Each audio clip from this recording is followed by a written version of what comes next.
ফের সোদপুরে শ্লীলতাহানির অভিযোগ। পানিহাটি পুরসভার 21 নম্বর ওয়ার্ডের ঘটনা। ঘুমের ওষুধ খাইয়ে যুবতীকে শ্লীলতাহানির অভিযোগ সামনে আসছে। শাস্তির দাবিতে বিক্ষোভ মহিলাদের। পানিহাটির ঘটনা। পানিহাটিতে ইতিমধ্যেই যুবতীকে শ্লীলতাহানি করার অভিযোগ সামনে আসছে। ঘুমের ওষুধ খাইয়ে শ্লীলতাহানি করার অভিযোগ সামনে আসছে। ফের সোদপুরে শ্লীলতাহানির অভিযোগ। জয়ন্ত মজুমদার আমাদের সঙ্গে ফোন লাইনে রয়েছেন, আমাদের প্রতিনিধি। জয়ন্ত, সোদপুরে ফের শ্লীলতাহানির অভিযোগ সামনে আসছে। ঘুমের ওষুধ খাইয়ে শ্লীলতাহানি করার চেষ্টা করা হয়েছিল। দেখো অনন্যা, পানিহাটি পৌরসভার 21 নম্বর ওয়ার্ডের ঘটনা, যেমনটা তুমি বলছিলে, এবং সব থেকে বড় কথা, যার বিরুদ্ধে অভিযোগ তার বয়স হচ্ছে আনুমানিক 70-এর কোঠায়, এবং যিনি অভিযোগ করছেন তার বয়স হচ্ছে 20, অর্থাৎ বোঝাই যাচ্ছে স্পষ্টত দেখো এক যুবতী।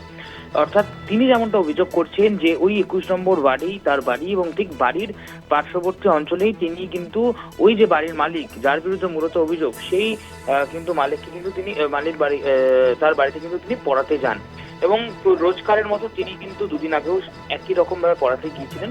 এবং ঠিক সেই সময় যে বাড়ির মালিক রয়েছে, সেই সময় বাড়ির মালিক কিন্তু ওই যে যুবতী, সেই যুবতীর নাকের সামনে কিন্তু নেশাগ্রস্ত ওষুধ দেয়। তারপরে কিন্তু সেই যুবতী হোশ হারিয়ে ফেলে পুরোপুরি ভাবে, এবং যেমনটা তিনি বলছেন যে তার কানে পুরোপুরি ভাবে তালা লেগে যায়। এবং সেই সময় তাকে দিয়ে কিন্তু অর্থাৎ বা তার সঙ্গে বলা যেতে পারে বিভিন্ন অশ্লীল আচরণ থেকে শুরু করে তার শ্লীলতাহানি করে সেই যে বাড়ির মালিক তিনি।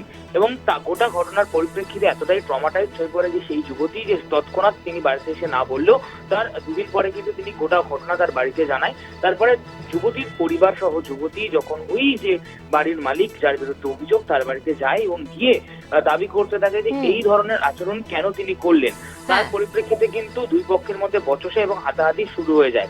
একদমই। ধন্যবাদ তোমায় জয়ন্ত। আমাদের সঙ্গে ফোন লাইনে ছিলেন আমাদের প্রতিনিধি জয়ন্ত মজুমদার।